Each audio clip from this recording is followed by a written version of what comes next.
Super hit film Kantara cinema ವೀಕ್ಷಿಸಿ ಚಿತ್ರಮಂದಿರದಿಂದ ಹೊರಗೆ ಬರ್ತಾ ಇದ್ದ ವ್ಯಕ್ತಿಯೊಬ್ಬ ಹೃದಯಾಘಾತದಿಂದ ನಿಧನರಾದ ಘಟನೆ ಮಂಡ್ಯದಲ್ಲಿ ನಡೆದಿದೆ. ಇಲ್ಲಿನ ನಾಗಮಂಗಲದ ವೆಂಕಟೇಶ್ವರ ಚಿತ್ರಮಂದಿರದಲ್ಲಿ ಈ ಘಟನೆ ನಡೆದಿದೆ.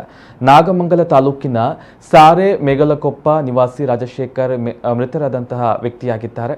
ರಾಜಶೇಖರ್ ಕಾಂತಾರ ಸಿನಿಮಾವನ್ನು ವೀಕ್ಷಿಸಲು ವೆಂಕಟೇಶ್ವರ ಚಿತ್ರಮಂದಿರಕ್ಕೆ ಆಗಮಿಸಿದ್ರು. ಖುಷಿಯಾಗಿಯೇ ಕಾಂತಾರ ಸಿನಿಮಾವನ್ನು ವೀಕ್ಷಿಸಿದ್ದ 45ರ ವಯಸ್ಸಿನ ರಾಜಶೇಖರ್ ಥಿಯೇಟರ್ನಿಂದ ಆಚೆ ಬರುವಾಗ ಎದೆನೋವು ಕಾಣಿಸಿಕೊಂಡಿದೆ. ಅಲ್ಲಿಯೇ ಕುಸಿದು ಕೂತಿದ್ದಾರೆ.